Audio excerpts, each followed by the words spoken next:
بسم اللہ الرحمن الرحیم۔ السلام علیکم۔ بادشاہ اور فقیر کا نہایت ہی سبق آموز دل فریب واقعہ۔ وزیر کی جان پہ بنی ہوئی تھی، فقیر بات ہی نہیں سن رہا تھا۔ آخر طویل منت سماجت کے بعد فقیر نے سر اٹھایا۔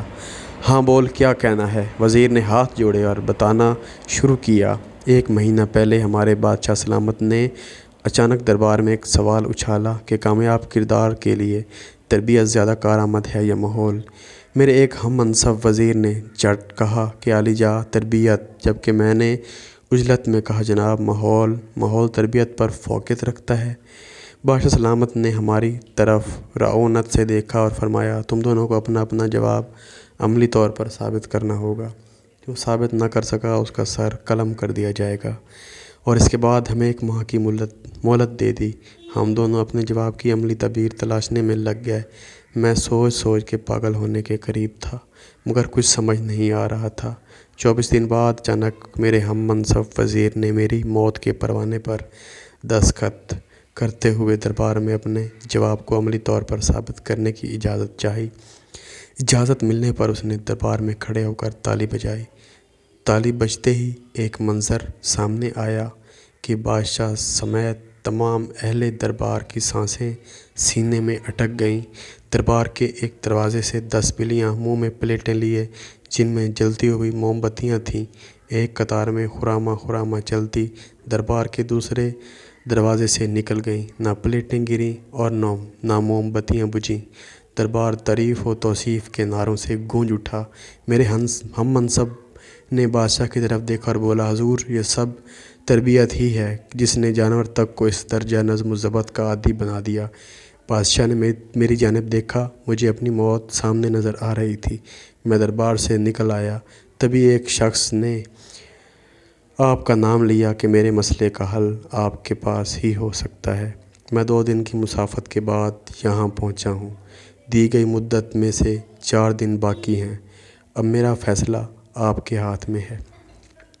فقیر نے سر جھکایا اور آہستہ سے بولا واپس جاؤ اور بادشاہ سے کہو کہ 30ویں دن تم برے دربار میں ماحول کی افادیت ثابت کرو گے، مگر میں تو یہ کبھی نہ کر سکوں گا، وزیر نے لاچارگی سے کہا۔ آخری دن میں خود دربار میں آؤں گا، فقیر نے سر جھکائے ہوئے کہا۔ وزیر مایوسی اور پریشانی کی حالت میں دربار واپس چلا آیا۔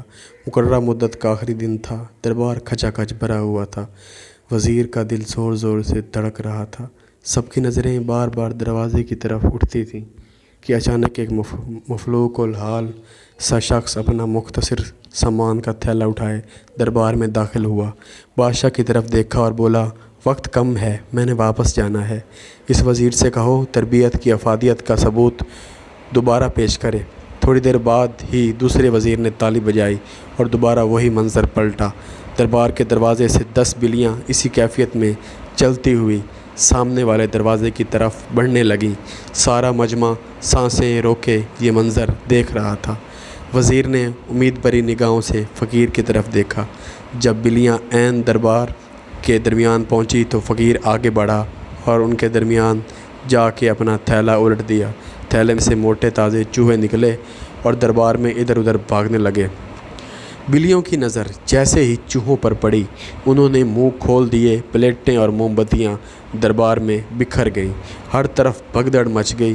بلیاں چوہوں کے پیچھے لوگوں کی جھولیوں میں گھسنے لگیں، لوگ کرسیوں پر اچھلنے لگے، دربار کا سارا نظام درہم برہم ہو گیا۔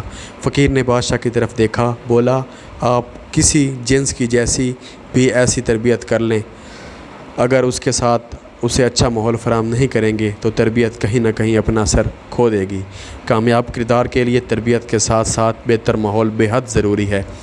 اس سے پہلے کہ بادشاہ اسے روکتا، فقیر دربار کے دروازے سے نکل گیا تھا۔